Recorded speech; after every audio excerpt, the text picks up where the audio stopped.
ಯತ್ನಾಳ್ ವಿರುದ್ಧ ರೇಣುಕಾಚಾರ್ಯ ವಾಗ್ದಾಳಿ ಮಾಡಿದ್ದಾರೆ.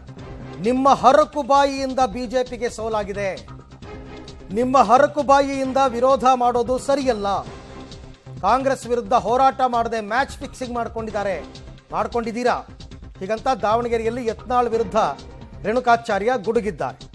ರೇಣುಕಾಚಾರ್ಯ ಅವರು ಇತ್ತೀಚಿನ ದಿನಗಳಲ್ಲೂ ಕೂಡ ಯತ್ನಾಳ್ ವಿರುದ್ಧ ಮಾತನಾಡಿದ್ರು. ಈಗ ರಿಸಲ್ಟ್ ಬಂದ ಮೇಲೂ ಕೂಡ ಮಾತನಾಡಿದ್ದಾರೆ. ನೋಡಿ, ರಾಷ್ಟ್ರೀಯ ನಾಯಕರು ವಿಜೇಂದ್ರ ಅಧ್ಯಕ್ಷರು ಮಾಡಿದ್ದು, ವಿಜೇಂದ್ರ ಟೀಕೆ ಮಾಡೋದು ಒಂದೇ, ಮೋದಿ, ಅಮಿತ್ ಶಾ, ನಡ್ಡಾ, ಸಂತೋಷಿ ಟೀಕೆ ಮಾಡೋದು ಒಂದೇ. ಯಾಕಂದ್ರೆ ಮಾಡಿದ್ದು ರಾಜ್ಯ ನಾಯಕರು, ರಾಷ್ಟ್ರೀಯ ನಾಯಕರು. ದೀಪ ಆಳುವಾಗ ಏನಾಗುತ್ತೆ, ಪ್ರಕಾಶಮಾನ ಒಂದೇ ಸರಿ ಉರಿದು ಟಸ್ ಪಟಾಕಿ ಆಗುತ್ತೆ. ಪಟಾಕಿ ಹಚ್ಚಿದಾಗ ಸೌಂಡ್ ಬರುತ್ತೆ, ಪಟಾಕಿ ಏನಾಗುತ್ತೆ, ಸುಟ್ಟು ಕರಕಲಾಗುತ್ತೆ. ಇದನ್ನ ಅರ್ಥ ಮಾಡ್ಕೋಬೇಕು ಅವರು. ಪೂಜ್ಯ ತಂದೆಯವರ ಸನ್ಮಾನ್ಯ ಯಡಿಯೂರಪ್ಪನವರ ಹೋರಾಟದಿಂದ ನೀವು ಇವತ್ತು ಶಾಸಕರಾಗಿದ್ದೀರಿ. ನಿಮಗೆ ಬಿಜಾಪುರದಲ್ಲಿ ಅಪ್ಪುಪಟ್ಟಿ ಶೆಟ್ಟಿ ಬಿಟ್ಟು ಸೀಟ್ ಕೊಟ್ಟಾರ ಯಾರು? ಇದು ಯಡಿಯೂರಪ್ಪನವ್ರು ತಾನೆ. ಮಂತ್ರಿ ಮಾಡಿಲ್ಲ ಅಂತ ಒಂದೇ ಕಾರಣಕ್ಕೆ ಟೀಕೆ ಮಾಡ್ತೀರಿ.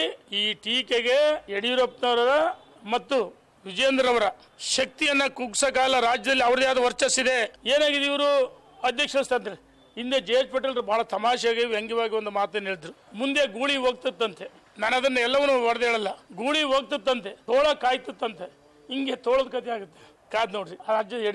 ವಿಜೇಂದ್ರ ಅವರು ರಾಜ್ಯದ ಅಧ್ಯಕ್ಷ ಮುಂದುವರಿತಾರೆ, ಅವ್ರ ನೇತೃತ್ವ ಚುನಾವಣೆ ಆಗುತ್ತೆ. ಮುಂದೆ 135-40 ಸ್ಥಾನ ಗೆಲ್ತೀವಿ ಅಂತ ಹೇಳಕ್ ಇಚ್ಛೆ ಪಡ್ತೀನಿ. ಓಕೆ, ಈಗ ರೇಣುಕಾಚಾರ್ಯ ಅವರು ಯಡಿಯೂರಪ್ಪನವರ ಬಣದಲ್ಲಿ ಗುರುತಿಸ್ಕೊಂಡಂಥವ್ರು ಸಹಜವಾಗಿ. ಬಟ್ ಇದು ಏನಾಗುತ್ತೆ, ಪಕ್ಷದಲ್ಲಿ ಒಗ್ಗಟ್ಟಿಲ್ಲ ಅಂತಕ್ಕಂಥದ್ದನ್ನ ಎತ್ತಿ ತೋರಿಸುತ್ತೆ. ಚುನಾವಣೆ ಸಂದರ್ಭದಲ್ಲೂ ಹೀಗೆ ಆಗಿರ್ಬೋದು. ಹಾಗಾಗಿ ಅದನ್ನು ಯಾವುದೇ ಕಾರಣಕ್ಕೂ ಕೂಡ ಪಕ್ಷದ ಒಡಕು ಏನೇ ಇದ್ರೂ ಅದನ್ನು ಪಕ್ಷದ ಚೌಕಟ್ಟಿನಲ್ಲಿ ಚರ್ಚೆ ಮಾಡ್ಕೋಬೇಕು. ಬಟ್ BJPನಲ್ಲಿ ಹಾದಿ ಬೀದಿನಲ್ಲಿ ಹೋಗೋರೆಲ್ಲ ಮಾತಾಡ್ತಾರೆ. ಹಾಗಾಗಿ ಈ ಪರಿಸ್ಥಿತಿ ಬಂದಿದೆ ಅಷ್ಟೇ.